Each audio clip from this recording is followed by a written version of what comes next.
Welcome back. If it's a bit noisy, I apologize. I have the air conditioner on up here. Today we're going to be taking a look at the fall 1986 issue of Masters of the Universe magazine. I don't know how this survived all the years of moving and this and that, but it's here. I've unearthed it out of all the stuff I have here in the attic. But today I want to take a look at this. I had totally forgotten that Masters of the Universe had its own magazine. To the left here, we have these drink mixes. I remember these. I don't know if I ever had them, but I remember seeing them. And then we have the table of contents. I haven't really looked through this either, so we're going to look at this together for the first time. On the left here, we have an ad for, looks like the action figures for She-Ra, Princess of Power, which was a spin-off of He-Man. We don't actually see the actual action figures, but we see who the characters are. On the right, we have a little bit of a backstory, and it says to send in your fan mail, basically. And on the right, we have important poster safety information. I don't know if the posters are still in here. I'm guessing they're probably not, because I usually took the posters out of whatever magazines I had. On the left, we have some fan art and some fan letters. On the right, we have an ad for Kool-Aid coolers. On the left, we have some more fan mail, and on the right, it looks like some sort of maze that apparently I did, if you look. It also looks like I didn't do a very good job. I tried to cheat it a little bit. On the left, we have a little bit of a puzzle.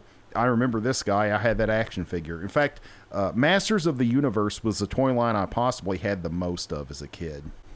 On the right, we have the Paz or Paws Halloween makeup kits. I remember these well from whenever I was a kid. In fact, I want to say this one right here, this vampire one, I'm pretty sure I had that one year. On the left, we have some kind of little puzzle that you have to fold the pages a certain way. I'm not going to do that right now. I mean, it's already kind of bent to shit anyway, but I just don't want to do it. On the right here, we have how to decorate a Halloween pumpkin like He-Man characters. This is actually pretty inventive. I really like this. On the right, we have Rockin' Robbie Nalsmith. I apologize if you ever see this and I'm pronouncing your name wrong. Apparently this kid is a radio DJ. He has his own show. It looks like they have a section for kids who accomplish something great, and it says you could be our next He-Man of the issue. Describe your accomplishments at school, playing sports, or anywhere, and gives the address. I wonder if I write that address, if what kind of response I would get.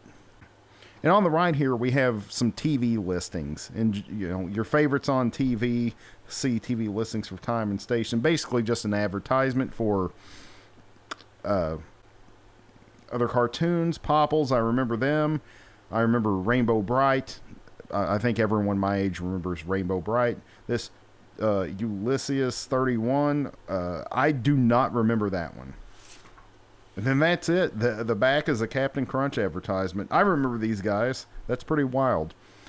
Thanks for joining me and looking through this. I know there was really not much to it, but I just couldn't believe that I'd found an issue of this. I'd totally forgotten about it, like I said.